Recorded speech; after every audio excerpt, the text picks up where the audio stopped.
JNU വിദ്യാർത്ഥി union തെരഞ്ഞെടുപ്പിൽ ഇത്തവണ വിശാല ഇടത് സഖ്യമില്ല. ഐസ സഖ്യം ഉപേക്ഷിച്ച SFI AISFുമായും ബാപ്സയുമായും സഖ്യം പ്രഖ്യാപിച്ചു.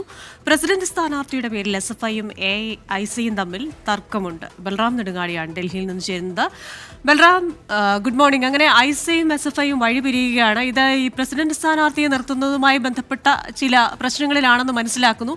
മികച്ച ഒരു സ്ഥാനാർത്ഥിയായിരുന്നില്ല, അല്ലെങ്കിൽ SFIക്ക് ഒരു വ്യക്തത ഉണ്ടായിരുന്നില്ല ആരെ സ്ഥാനാർത്ഥിയാക്കുമെന്ന്.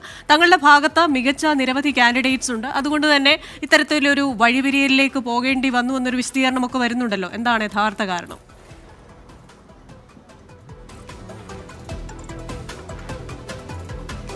ക്രിസ്റ്റീന, കഴിഞ്ഞ തവണ ഈ JNU ക്യാമ്പസിൽ ABVP ശക്തി പ്രാപിച്ചു വരുന്ന ഒരു പശ്ചാത്തലത്തിലാണ് ഐസയും SFIയും അടക്കമുള്ള ഇടത് വിദ്യാർത്ഥി സംഘടനകൾ എല്ലാവരും ഒന്നുചേർന്ന് ഒരു വിശാല ഇടത് സഖ്യം, വിദ്യാർത്ഥി സഖ്യം രൂപപ്പെട്ടത്. വിദ്യാർത്ഥി യൂണിയൻ തെരഞ്ഞെടുപ്പിനായി കാലങ്ങളായി എതിരാളികളായി മത്സരിച്ചിരുന്ന രണ്ട് പാർട്ടികളായിരുന്നു ഐസയും SFIയും JNU ക്യാമ്പസിനകത്ത്.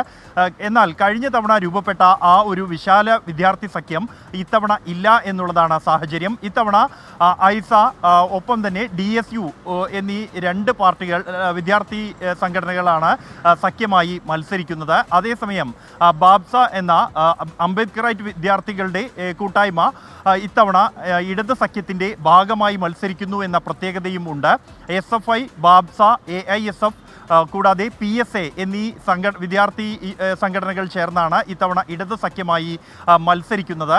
പ്രധാനമായും ഈ വിദ്യാർത്ഥി യൂണിയൻ പ്രസിഡന്റിൻ്റെ പേരിലാണ് SFIയും ഐസയും തമ്മിൽ തർക്കം ഉണ്ടായിരിക്കുന്നത്. ബീഹാറിൽ നിന്നുള്ള ഒരു വിദ്യാർത്ഥി നേതാവിനെയാണ് പ്രസിഡന്റ് സ്ഥാനത്തേക്ക് ഐസ ചൂണ്ടിക്കാണിച്ചത്. എന്നാൽ കഴിഞ്ഞ തവണയും സഖ്യത്തിൻ്റെ ഭാഗമായി ഐസയ്ക്കാണ് വിദ്യാർത്ഥി യൂണിയൻ പ്രസിഡന്റ് സ്ഥാനം നൽകിയത് എന്നതുകൊണ്ട് തന്നെ ഇത്തവണ അത് SFIക്ക് വേണം എന്ന് SFI ആവശ്യപ്പെടുകയും SFIക്ക് ഈ ജമ്മു കശ്മീരിൽ നിന്നുള്ള ഗോത്ര വിഭാഗത്തിൽ നിന്നുള്ള ഒരു വനിതാ സ്ഥാനാർത്ഥിയെ പ്രസിഡന്റ് സ്ഥാനാർത്ഥിയായി SFI മത്സരിപ്പിക്കുകയുമായിരുന്നു. നാമനിർദ്ദേശ പത്രിക നൽകി അത് പിൻവലിക്കാനുള്ള സമയപരിധി ഇന്നലെയാണ് അവസാനിച്ചത്. എന്നാൽ ഇന്നലെ ഈ സമയപരിധി അവസാനിക്കുന്ന അവസാന 2 മണിക്കൂറുകളിൽ വലിയ സംഘർഷം ക്യാമ്പസിൽ ഉണ്ടാവുകയും അത് നടപടികൾ പൂർത്തിയാക്കാൻ കഴിയുകയും ചെയ്തിരുന്നില്ല. അതിൽ അനിശ്ചിതാവസ്ഥ ഇപ്പോഴും തുടരുന്നു. അതേസമയം സഖ്യം വീണ്ടും സാധ്യമാക്കുന്നതിനുള്ള ചർച്ചകൾ ഇപ്പോഴും തുടരുകയാണ്. ക്രിസ്റ്റീന.